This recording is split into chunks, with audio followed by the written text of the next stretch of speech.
straight down, spinning it over. I used to do this technique to spin it over because it keeps the controls on the outside. However, what I learned from John is much faster than a lot of the stuff that I see, and I'll do a video comparison because I don't have a timer per se that's going to capture it, but we can do it side by side and see which one looks quicker. So what we'll do is the 3 techniques: dropping it straight down to a draw, we'll do rolling it over to a draw, and then we'll do how John teaches me.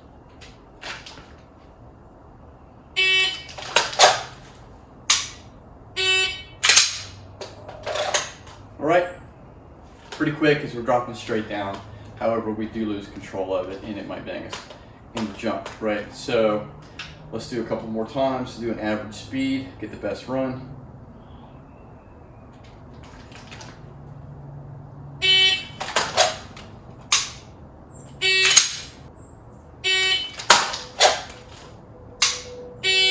All right, now we're gonna do the roll. I do like it because it does pin it a little bit better.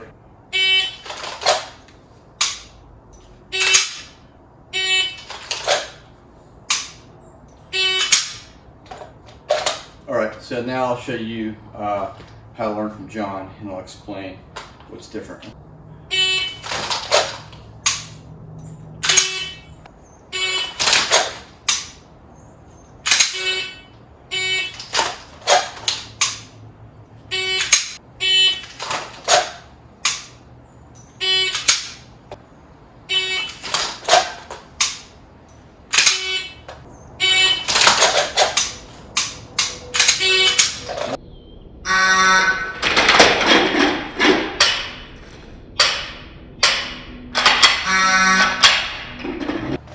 Alright, so the difference here with John's technique is letting it go here, we're giving it momentum, and then letting it go. And then letting our elbow catch it. To maintain control, prepares the hand to be in a place to meet the pistol, pick up the front sight, push out, extend both elbows, and then shoot. Right. Also, again, once we bring it here, our arms are staying within a 45. We're not pushing it way out here, so we have an economy of motion, we catch it. The rifle's pinned in a good place, push out and shoot, right? So what we're doing is getting the rifle out of the way, we're controlling the fall, the recovery, and getting our hands in the right place to be able to get our hands together and eyes all in alignment to push out, to shoot on the target. So economy of motion, we talk about what's faster, right? Dropping it straight down might be faster, but you don't have the control of the rifle any longer. Think about a hot suppressor or something like that. And then, your hands can go to the gun, okay? Apply that same technique. Rolling it over, it's got a control aspect of getting the muzzle away from your body and it's nice and pinned. Now something kind of that blends the best of both worlds is we're bringing it here, right? We're letting the rifle go, and then I'm gonna do it at full speed, right? So here we're pressing it to pin the rifle, the muzzle's out of the way. I could go hands on like this. I could run the pistol fine for this, right? I could take a knee, right? So again, we'll look at it in slow motion. Both hands are flicking the gun to the left. We let it go. Hands go to the right place. Hand is set up, thumb towards target, palm upwards, mid-chest. Right, we're pinning the rifle. Right, we're letting the momentum take in and we're just pinning with our elbow. Bring it up, push it to the eye, punch out, extend, pull the trigger. So we talked about economy of motion and the differences between how we stow the gun to get to our pistol. This is going to be the differences. We'll compare which ones are faster.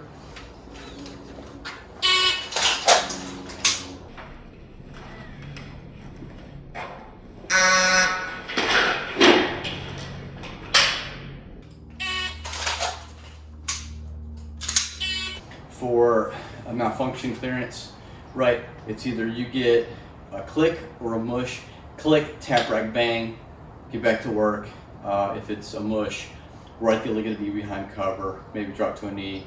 We're going to have to rip the mag out, lock it back, let the bolt go home, to give it a chance to, when we reload it again, it's going to pull out the extra round that might still be stuck that wasn't extracted when you initially locked it back. And so that gives you these kind of different steps for redundancy, while still maintaining a sense of speed to be able to get the gun back up.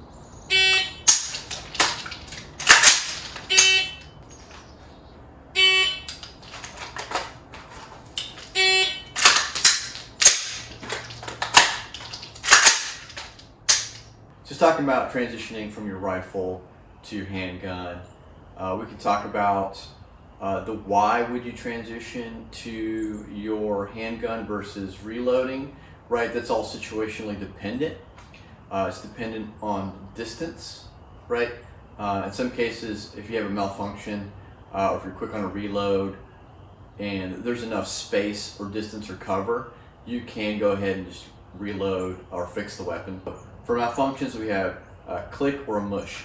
All right, so with a click, right? With a click, and again, we're doing with an empty magazine. I'm just going to set it up here. Pretend we have a magazine in the rifle. We have a click, right? What are we going to do? We have a click. The simple solution is tap, rack, bang, right? We're going to bring it in, pull it close. This allows us to tap it. We're going to turn it over, and I'm going to take the magazine out. So it's like a gun. We're going to rack it, and then watch the muzzle push out and target, pick up the front sight, pull inside and shoot, right?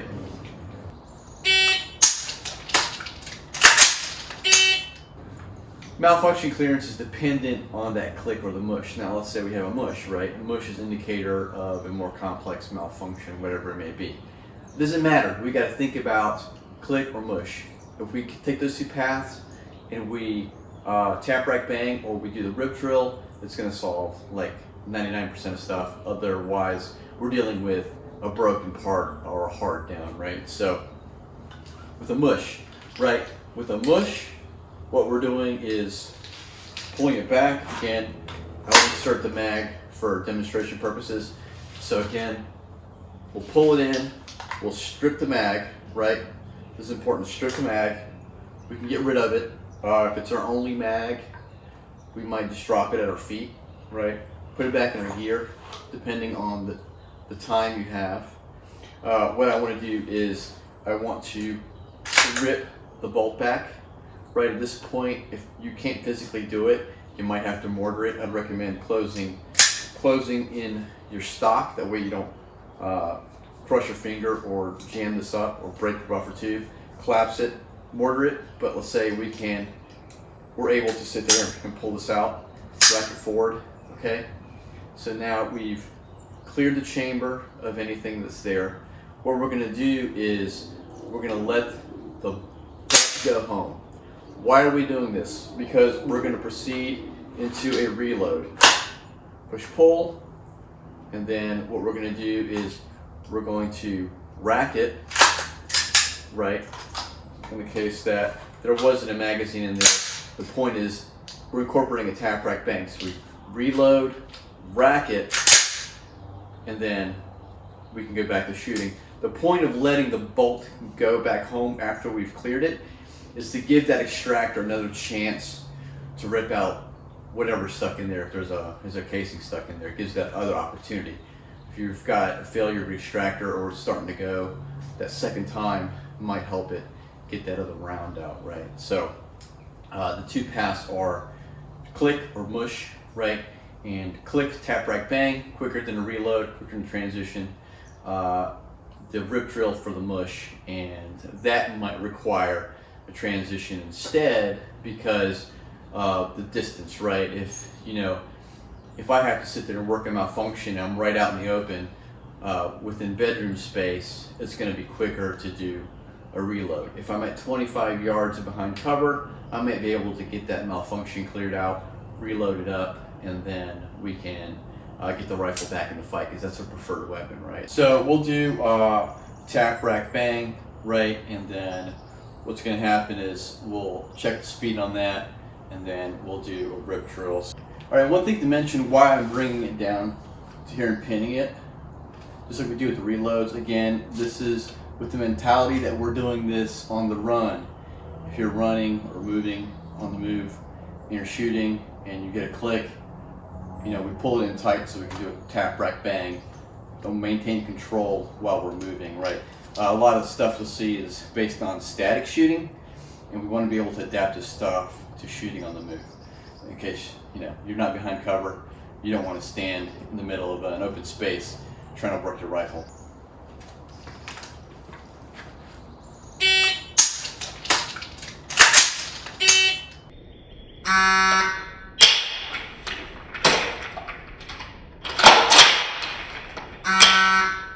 Where maybe an extended charging handle would work a little bit. With this one, I kind of got to get the kind of like the T-Rex finger. Also, this is kind of in the way, so I've got to navigate this. I could probably shave a couple tenths by removing this or having a better charging handle, but feel pretty good for a tap, rack, bang at about 3 seconds. So let's do the rip drill. All right, so we're going to get mush, and then now we're going to apply the rip drill.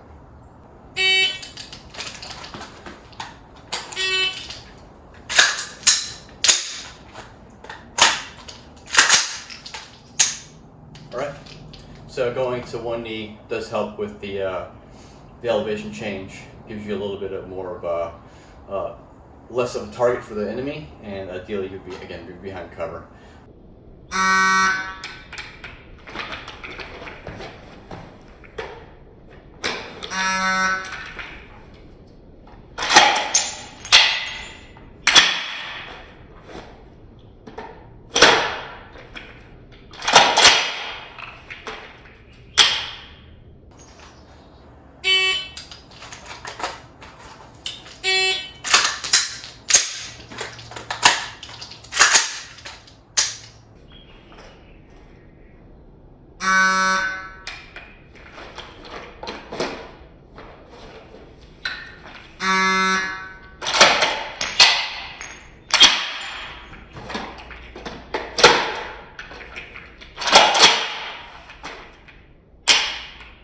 Alright guys, so I'm going to set up a malfunction here just to show a component that I wanted to add in detail to the rip drill. So we'll put one, try to get it in the chamber, right?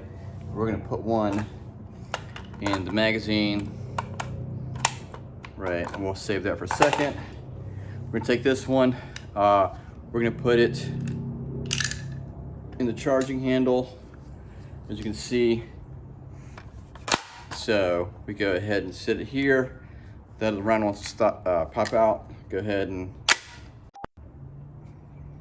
All right, so we've got our malfunction set up. The camera cut off for some reason, but basically we have some funky stuff going on. We got 2 rounds trying to go into the back of another round. So let's say how the rip drill is going to work out, right? We attempt to fire, we get mush, right? And I do this multiple times to show. You really don't want to sit there and be trying to press on a dead trigger. Try to attempt to put it on safe if you can. What we're gonna do is remove the source of feed, right? Obviously this is fucked up. We probably won't use this magazine again in this case, right? You would want to go to fresh mag. If this was a mag you wanted to use, right? You might flick this round off. Say if you had more rounds in there, put it by your feet, right? So we took the mag out, we want to lock it back, right? Okay, just in case something's still in there, right? We're gonna let it go home, right? And this, again, gives a chance for the extractor to grab whatever's in the magazine again. And so let's assume we had a fresh magazine. We go through the process of tap, rack, bang. So again, this rip drill is going to clear a lot of this stuff, let it gravity do its thing, let stuff fall out. The only step that I would add is sometimes you need to get your fingers up in there to try to knock things loose. But again, just generally this process will take care of most everything outside of parts breakage. So thanks for watching, and we'll see you next video. Guys, thanks for watching, and we'll see you in the next video.